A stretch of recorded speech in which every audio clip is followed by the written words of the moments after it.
G'day mates, hope you're all doing well. We just finished the fall split of RLCS X and it was a doozy. EU, we saw BDS absolutely dominate. In NA, it is a close battle, but SSG does get out ahead. And down under, we saw 4 teams all taking turns and trading for the win, so it is a pure 4-horse race down in Oceania. So overall, a really fantastic first split. Congratulations to Sonics for putting on a great show, and all the players, well, wish you best of luck going forward, because we just got announced the second split, the winter split of RLCS X, and it is happening very, very quickly. Now, before we go in the details, I will say, I actually would have hoped and would have liked for a bit more of a break.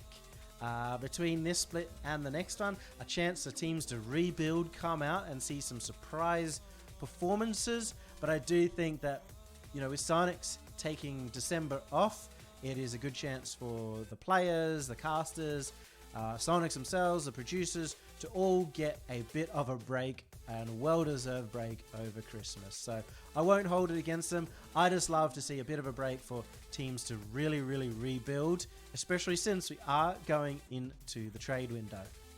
Now, this is the new format. It's a complete change-up for the winter split. It is now 24 teams, and it is a just pure double elimination over 4 days. There's some changes in the prize split and the point split as well, which we should get into in a second. But now it is so much higher stakes than it was before, and with it being double elimination, I'm actually really, really excited as a viewer to be able to watch this, because now there is, you know, if we have a look at the actual bracket itself, there's 46 series across 4 days. I can watch all that. I can watch 12 series a day. I may skip out on some of the series in the first round of the tournament in the upper and lower bracket and just watch some of the ones that I'm most excited for, but otherwise I'll get to watch everything.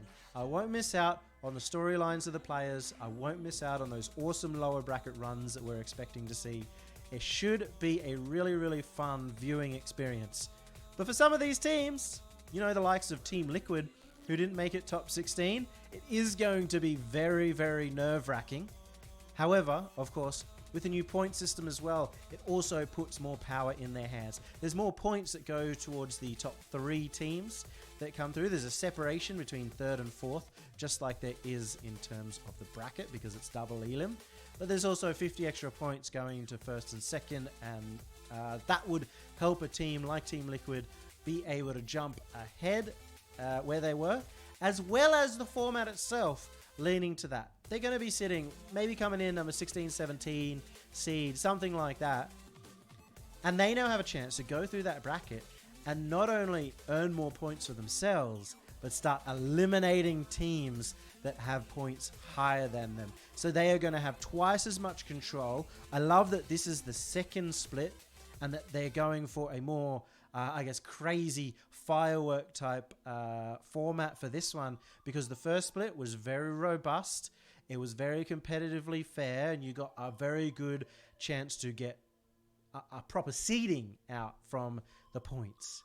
But now that seeding really matters going into the second split. You have the chance to make huge runs, to leapfrog yourself in those points if you're NA and EU. And it should be really exciting to watch those likes of Liquid, Oxygen, anyone who didn't even make it into the top 8. They're going to have big runs. And for teams that are sitting at the top 8, they even have to worry about the potential of being knocked out early. So yeah, really excited, really happy with the new format for NA and EU. And maybe I'd think as well, when it comes to the third split, that it does go back to a robust format as well, as the teams sort of head towards that world spot. Because you want to have the people who perform the best in that third split. You want to have the people who have very consistent, solid performances. You want the best of the best at Worlds. So this is a chance for people to catch up maybe, or throw themselves very far ahead. And at Worlds, in the third split, I hope that it does go back to finding the team that, you know, is really, really consistently performing. Now we head down under as well, and we actually see a change of format there as well. but very little. It is the exact same format as split number 1, but there have been a couple of improvements. most notably the Open Qualifiers, which is a Swiss containing as many teams as sign up to find a top 32. That's now getting properly seeded, so that should really help those teams that maybe versed another top team in that first round, despite being a top team themselves. And then in the second round, in day 2, which is the top 32, it's now gone from pools of 4 double elim to 4 pools of 8 round robin. So there's going to be a lot of matches played on that day 2. 7 matches per team. Now, I do like ESL's reasoning behind this. I think they wanted to focus on the best player experience, on being able to push up the players. And I actually would give them massive credit too, because I feel like they're doing it maybe at the cost of having the most exciting broadcasts and being able to cast all the best series. You simply can't do that when you've got round robins and you've got top 16 Swiss. I mean, we even saw that in NA and EU, where they had a B stream, you couldn't cover as much of the Swiss as you'd like. And that's going to be the same here, but I think when it comes to OC, they really want to focus on improving the player strength and the talent in the region, because we saw that again. Well, we saw that for the first time, really, with that top 16, with that top 32, that the teams outside of the top 8 and the teams even outside of the top 4 really vastly improved beyond what we ever saw in previous seasons. And I think keeping something similar to that format is actually a bonus to the region. I actually think going a pure double elim would be a bit of a setback. But I did think about it. I spent a little bit of time thinking, okay, how can I make a format that is best of both worlds? A bit of a hybrid format that's got some excitement of the double elim, as well as a robust format overall. And for me, you know, it's a bit of a fun exercise, and I want to kind of work my way from the finals onwards. So obviously right now, right now with what ESL have in the first split and the second split, it is a single elim top 8. And after working, in your top 16 and playing a lot of matches there and trying to eke into the top 8, it very quickly moves to that top 1. So we bring the double elim from NA and EU, and we bring that into our finals, and we play it over 2 days. Because we're going to have a top 8 double elim, but actually we're going to have a top 16 double elim, because we still want to support those teams outside of the top 8. So what do we have? We actually have the top 16 double elim on days 3 and day 4. And the way that is the top 2 teams from each of the pools on day 2, the 4 pools of 8, round robin, would instead go into the top bracket of the double elim, and 3rd and 4th would go into the lower bracket of the double elim.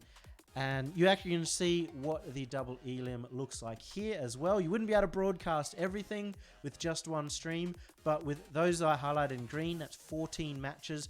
I think you'd be able to broadcast that 7 on each day. Majority of these would be best of 5s with the best of 7 grand final, upper lower final for day 2. So you'd get a lot of action here. You get a lot of play for the 16 teams.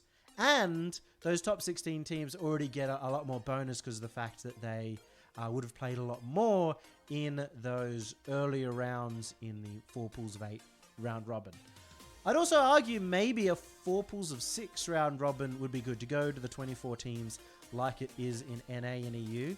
I don't think those top 32 teams need much more support. It's those top 16s, top 24s trying to push into top 16s that can use the extra matches, and that would mean that the day 2 would not have teams playing 7 matches, because I've tried that before and 7 matches seem to be just a little too much. 5 matches seems to be the right amount. It's still really slogging for a lot of those teams, but it doesn't go overboard in terms of having to play for 6 or maybe even 7 hours straight, depending on how things progress in those pools. But that could be fun.